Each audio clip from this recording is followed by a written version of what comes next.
नमस्कार, मैं हूं आपके साथ नैना और आप देख रहे हैं न्यूज 31 उत्तराखंड। उत्तराखंड के कुमाऊं मंडल का प्रवेश द्वार कहे जाने वाली हल्द्वानी को कुमाऊं मंडल की राजधानी के तौर पर भी जाना जाता है। नैनीताल जिले में आने वाली हल्द्वानी की पहचान कुमाऊं के सबसे बड़े शहर के तौर पर होती है। उत्तराखंड बनने के बाद से ही हल्द्वानी की सीट प्रदेश की सियासत में अहम और हॉट मानी जाती रही है। इसकी एक बड़ी वजह यहाँ का प्रतिनिधित्व करने वाली कांग्रेस की दिग्गज नेता इंदिरा हृदयेश हुआ करती थी, जो यहाँ हुए 4 चुनावों में 3 चुनाव जीती थी। आमतौर पर कांग्रेस का गढ़ माने जाने वाली हल्द्वानी की हॉट सीट पर हमेशा की तरह इस बार फिर मुकाबला कांग्रेस और बीजेपी के ही बीच का है।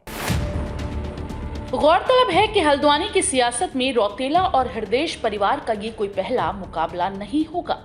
जहां 2017 के विधानसभा चुनाव में रौतेला का मुकाबला इंदिरा हृदयेश से हुआ था, जिसमें वो हार गए थे।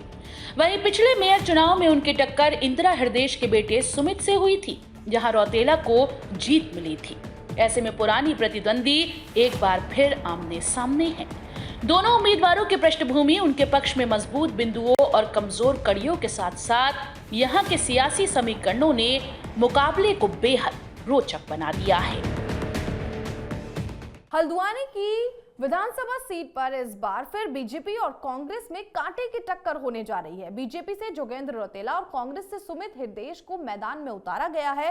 जोगेंद्र रौतेला 2 बार से हल्द्वानी के मेयर भी हैं और उनकी अच्छी पकड़ मानी जाती है। वहीं कांग्रेस की ओर से सुमित हृदयेश मैदान में है। सुमित हृदयेश उत्तराखंड कांग्रेस की वरिष्ठ नेता रही स्वर्गीय इंदिरा हृदयेश के बेटे हैं और इस सीट से पहली बार चुनाव लड़ रहे हैं।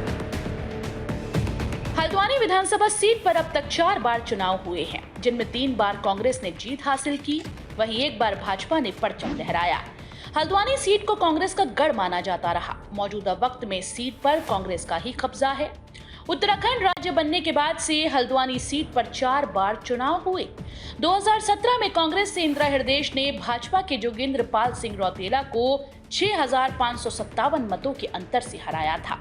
लेकिन इस बार आमने सामने की टक्कर सुमित हृदयेश और जोगेंद्र रौतेला के बीच है। हालांकि मुकाबले को त्रिकोणीय करने के लिए आम आदमी पार्टी से समित टिक्कू भी मैदान में है।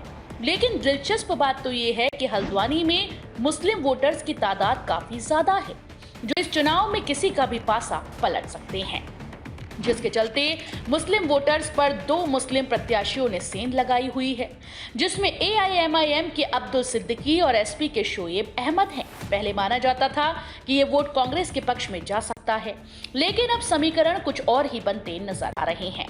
इन तमाम समीकरणों के बावजूद भी हल्द्वानी में जो कड़ा मुकाबला है वो बीजेपी और कांग्रेस के बीच में है।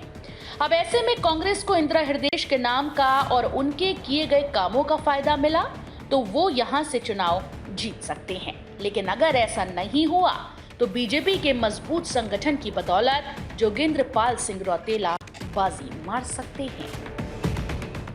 विधानसभा चुनाव में सत्ता में बदलाव का मिथक टूटेगा। यहाँ इस बार भी मतदाताओं ने इस परंपरा को आगे बढ़ाया है। अब बस 24 घंटे बाद EVM खुलते ही तस्वीर साफ होने लगेगी कि इस बार हल्द्वानी विधानसभा सीट के परिणाम किस पार्टी के पक्ष में होंगे। उसके लिए कुछ ही घंटों का इंतजार बचा है। फिलहाल इस प्रोग्राम में इतना ही। बाकी की खबरों को देखने के लिए आप बने रहिए न्यूज 31 उत्तराखंड के साथ। नमस्कार।